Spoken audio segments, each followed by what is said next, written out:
நைட்டில் வீட்டில் சாரிகா தூங்கிட்டு இருக்கா. அப்போது அவளுக்கு ஒரு கால் வருது. அவளோட சின்ன அண்ணி தான் கால் பண்ணியிருக்காங்க.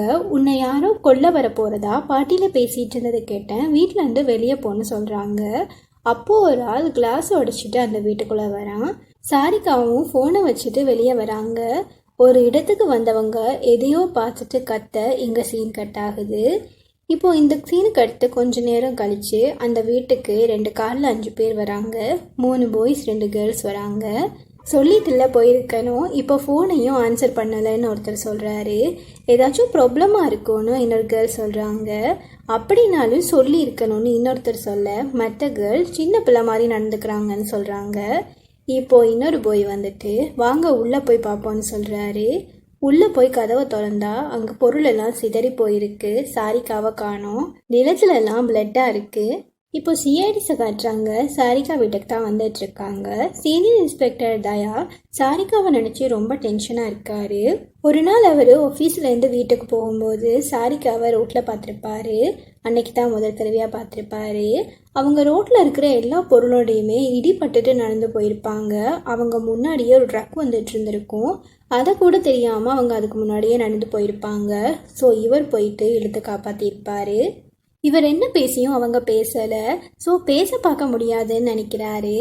அந்த நேரம் அவங்க ஆகாஷ் அண்ணாவான்னு கேட்குறாங்க. இவ்வளோ நேரம் சைட்டில் நின்றவர் முன்னாடி போய் நிற்கவும் நீங்கள் யாருன்னு கேட்குறாங்க. ஸோ இவங்களால பேசவும் முடியும், பார்க்கவும் முடியும்.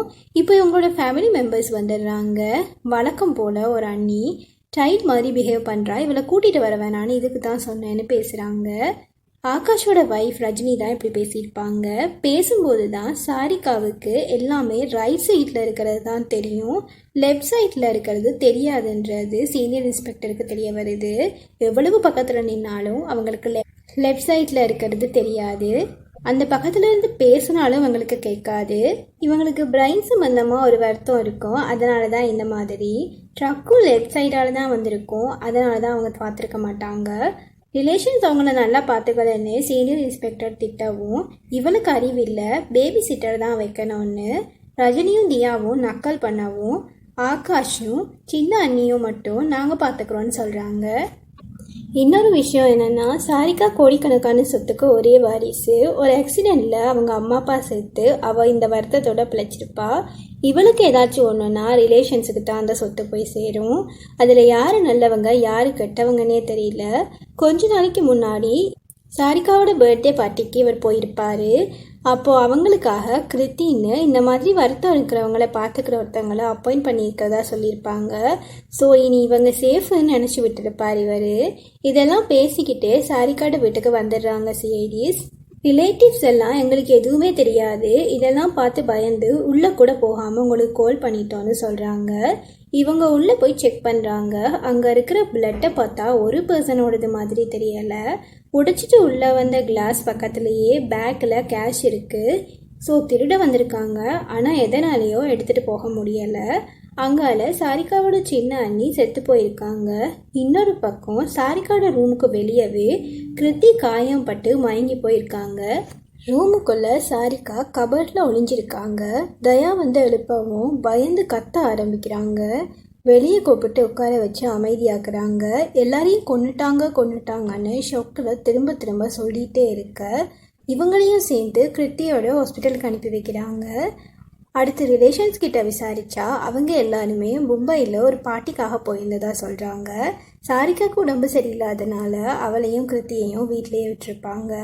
சின்ன அண்ணி பார்ட்டியில் யாருக்குமே தெரியாமல் சொல்லாமல் கிளம்பியிருக்காங்க. ஸோ இவங்களை பற்றி தான் முதல் சீனில் பேசிகிட்டு இருந்திருப்பாங்க. இப்படி பேசிகிட்டு இருக்கும்போது ஒரு சிஐடி ஆஃபீஸர் சீனியர் இன்ஸ்பெக்டரை உள்ளே கூப்பிடுறாங்க. சின்ன அண்ணியோட உடம்புலையும் நெகத்துலையும் நிறைய சின்ன சின்ன முடி கடிச்சிருக்கிறத காட்டுறாங்க. இன்னொரு இடத்துலையும் யாருடையும் கண்ணாடி துண்டுகள் உடஞ்சி போய் கிடக்குது. அங்கால எதையோ இழுத்துட்டு போன அடையாளம் இருக்குது. கூடவே பிளட் ட்ராப்ஸும் இருக்குது. அப்படியே அந்த பிளட் ட்ராப்ஸை ஃபாலோ பண்ணிட்டு போனால் வீட்டுக்கு வெளியே ஒரு இடத்துல பிளட் கொஞ்சம் ஜாஸ்தியாக இருக்குது. அங்கேருந்து ஒரு பைக் கிளம்பி போன அடையாளம் இருக்குது. ரிலேட்டிவ்ஸ் கிட்ட போயிட்டு உங்கள் யார்ட்டையாச்சும் பைக் இருக்கான்னு கேட்டால் நாங்கள் கார் தான் வச்சுருக்கோன்னு சொல்கிறாங்க. உங்கள் யாருக்காச்சும் காயப்பட்டிருக்கான்னு கேட்டதும் நீங்கள் எங்களை சந்தேகப்படுறீங்களான்னு கேட்டு டென்ஷன் ஆகவும், நீங்கள் எங்களுக்கு கோஆப்ரேட் பண்ணிங்கன்னா எந்த ப்ராப்ளமும் இல்லைன்னு சொல்லிட்டு சிஐடிஸ் கிளம்புறாங்க. அடுத்ததாக ஹாஸ்பிட்டலுக்கு போகிறாங்க. இப்போது கிருத்தியும் சாரிகாவும் கண்ணு முழிச்சிருக்காங்க. என்ன நடந்துச்சுன்றதை சாரிகா சொல்ல ஆரம்பிக்கிறாங்க. அண்ணி கால் பண்ணி விஷயத்த சொன்னதும் இவங்க ரூமை விட்டு வெளியே வந்திருப்பாங்க. சத்தம் கேட்டிருக்கும். உடனே உள்ளே போயிருப்பாங்க. கொஞ்ச நேரத்திலேயே கார் வர சத்தம் கேட்கவும் பால்கனி வழியால் வெளியே போயிட்டு யாருன்னு பார்த்துருப்பாங்க. அண்ணி தான் வந்திருக்காங்க. ஸோ இவங்களும் ஸ்டெப்பால் இறங்கி வர ஆரம்பிச்சிருப்பாங்க. அண்ணியும் உள்ளே வந்துட்டு இவங்களை கூப்பிட்டுட்டே வந்து இவங்களை பார்த்துடுறாங்க. அந்த டைம் கரெக்டாக பின்னாடி வந்த கில்லர் அண்ணியை அட்டாக் பண்ண ஆரம்பிக்கிறான். பயந்து போன சாரிகா உடனே தன்னோட ரூமுக்குள்ளே போய் உட்காந்துக்கிறாங்க. சத்தம் கேட்டு அடங்கினதும் தான் கிருத்தி ஞாபகம் வருது. ஸோ கிருத்தியோட ரூமை போய் தட்டுறாங்க. அவங்க திறக்கலை. இவங்க மறுபடியும் தன்னோட ரூம்லேயே போய் உட்காந்துக்கிறாங்க. அப்புறம் தான் கிருத்தி வெளியே வராங்க. சிதறப்பட்டு கிடந்த திங்ஸ், யாரையோ இழுத்துட்டு போன அடையாளம்னு எல்லாத்தையுமே பார்க்குறாங்க. இப்போ சாரிகாவுக்கு சத்தம் கேட்டுருது. வீட்டில் கில்லர் இருக்கா, நான் ரூமில் இருக்கேன்றதை கிருத்திக்கிட்ட சொல்கிறாங்க. அவங்களும் சாரிகாவோட ரூமுக்கு போகிறாங்க. சாரிகா கதவை திறக்கும் போது தான் பார்க்குறாங்க கில்லர் பின்னாடி வந்து கிருத்தியை அட்டாக் பண்ணிடுறான். இதுதான் நடந்திருக்கும். அண்ணியை அட்டாக் பண்ணும்போது கில்லரோட ஃபேஸை இவங்க பார்த்துருப்பாங்க. இவங்க நல்லா வரைவாங்க. ஸோ ஃபேஸை வரைஞ்சி கொடுக்குறாங்க. பாதி ஃபேஸ் தான். அடுத்து கிருத்தியை அட்டாக் பண்ணும்போது கையை பார்த்துருப்பாங்க. அது ரெயின் கோட், க்ளவுஸ் எல்லாம் போட்ட ஒரு கை. அதோட நல்ல மினுங்கிற மாதிரியான பெரிய வாட்ச், ஒரு ரிங் எல்லாம் போட்டிருந்துருப்பான். அதையும் வரைஞ்சி கொடுக்குறாங்க. இவங்க வரைஞ்சி கொடுத்த பாதி ஃபேஸை இன்னொரு ஆர்டிஸ்ட்டை வச்சு சிஐடிஸ் கம்ப்ளீட் பண்ணுறாங்க. அது யாருன்னு ஃபேமிலிக்கே தெரியலை. சின்ன அண்ணா செத்தது என் வைஃப், சாரிகா என் சிஸ்டர்னும், ஆகாஷ் என்னோட அம்மா அப்பா செத்ததும் சின்ன வயசுலேருந்து சாரிகாட அம்மா அப்பா தான் என்ன வளர்த்தாங்கன்னும், ரஜினி அவளுக்காக எங்கள் பிஸ்னஸ் எல்லாம் விட்டுட்டு இங்கே வந்திருக்கோன்னும், தியா நாங்கள் அவளுக்காக கிருத்தி நர்ஸை வச்சோம், நீங்கள் எப்படி எங்கள் மேலே சந்தேகப்படலான்னு ஒவ்வொருத்தரும் ஒவ்வொன்றை சொல்லி கேட்க சிஐடிஸும் அவங்கள அனுப்பிடுறாங்க. ஆனால் இவங்களுக்கு சந்தேகம் அவங்க மேலே தான். அதுக்கு காரணம் அவங்க பாட்டியில் தான் இந்த விஷயத்தை தெரிஞ்சிட்டு இருக்காங்க. இவங்க யார்கிட்டையுமே சொல்லாமல் கிளம்பியிருக்காங்க. அதனால தான். இன்னொரு விஷயம், அவங்கள யாரும் ஃபாலோ பண்ணியிருக்கணும். அதனால தான் போலீஸை கூட்டிகிட்டு வர்றேன்னு அவங்க சாரிகா கிட்ட ஃபோனில் சொல்லியும் போலீஸையோ சிஐடிக்கோ கால் பண்ணாமல் போயிருக்காங்க. இந்த பாட்டிக்கு வந்து எல்லாரோட ஃபோன் நம்பரையும் எடுத்து அதில் ஏதாச்சும் சாரிகா வீட்டு பக்கத்தில் இருந்துச்சான்னு செக் பண்ணுறாங்க. பார்த்தா இஷான் என்றவரோட நம்பர் மட்டும் சின்னானி பாட்டியை விட்டு கிளம்பி வந்த நேரம் சாரிகா வீட்டு பக்கமாக திரும்பி இருக்கு. ஆனால் சாரிகா வீட்டை அதை ஆஃப் பண்ணி வச்சுருக்கணும்னு நினைக்கிறாங்க. அப்புறம் சின்ன அண்ணியோட ஃபோன் அன்னைக்கு வீட்டு பக்கம் திரும்பவே இல்லை. அது வேற எங்கேயோ போயிருக்கு. அப்புறம் ஆஃப் ஆகி இருக்கு. ஆனால் அன்னைக்கு க்ரைம் சீனில் அவங்க ஃபோனை எடுத்திருப்பாங்க. அது சுவிட்ச் ஆஃபாக இருந்திருக்கும். நெக்ஸ்ட் சீனில் இஷானை கூப்பிட்டு விசாரிக்கிறாங்க. அவரும் கிளாஸ் போட்டிருக்காரு. அதை க்ரைம் சீனில் கிடைச்ச கிளாஸோட மச் பண்ணி பார்க்குறதுக்காக ஃபொரன்சிக் அனுப்புகிறாங்க. அப்புறம் அவர்கிட்ட இருந்த ஃபோன் சின்ன அண்ணியோடதுன்னும் க்ரைம் சீனில் கிடைச்ச ஃபோன் அவரோடதுன்னும் தெரிய வந்திருக்கும். இதை பற்றி அவர் சொல்கிறாரு. அன்னைக்கு சின்ன அண்ணி பாட்டியில் ஹஸ்பண்டையும் ஆகாஷையும் தேடிட்டு இருக்கிறதை இவர் பார்த்துருப்பாரு. தான் போய் கூட்டிகிட்டு வரேன்னு சொல்லிட்டு கிளம்பியிருப்பாரு. அப்போது தன்னோட ஃபோனை பக்கத்தில் இருந்த டேபிளில் வச்சுட்டு மறந்து எடுக்காமல் போயிருப்பார். இவர் ஃபோனும் அவங்க ஃபோனும் ஒரே மாடல். இவர் போனதும் அவங்களும் அதே இடத்துல ஃபோனை வச்சுருப்பாங்க. அப்புறம் அவசரத்தில் இவர் வர முன்னுக்கே இவரோட ஃபோனை மாற்றி எடுத்துக்கிட்டு அங்கேருந்து கிளம்பியிருப்பாங்க. இவரோட ஃபோன் ஆஃபாக இருந்திருக்கும். அதனால தான் அவங்களால போலீஸை கான்டாக்ட் பண்ண முடியாமல் போயிருக்கும். இவராலையும் அவங்கக்கிட்ட கால் பண்ணி ஃபோன் மாறினதை பற்றி பேச முடியாமல் போயிருக்கும். இவர் அவரோட வீட்டை கிளம்பியிருப்பார். இங்கே கற்பனை நெக்ஸ்ட் சீனில் எல்லாருக்கும் அவளை கொலை பண்ணுறதுக்கு மோட்டிவ் இருக்குது. தியா அவளோட ஹஸ்பண்ட் அபைக்கு கூட காசு தேவை இருக்குன்னு டிஸ்கஸ் பண்ணிகிட்ருக்காங்க. ஆனால் எல்லாருமே பார்ட்டியில் இருந்ததுக்கான அலிபை இருக்குது. கில்லர் பற்றி ஏதாச்சும் ஒன்று தெரிஞ்சால் எல்லாத்தையும் கண்டுபிடிச்சிடலான்னு யோசிக்கும்போது ஃபாரன்சிக் டாக்டர் ஹெல்ப் பண்ணுறாரு.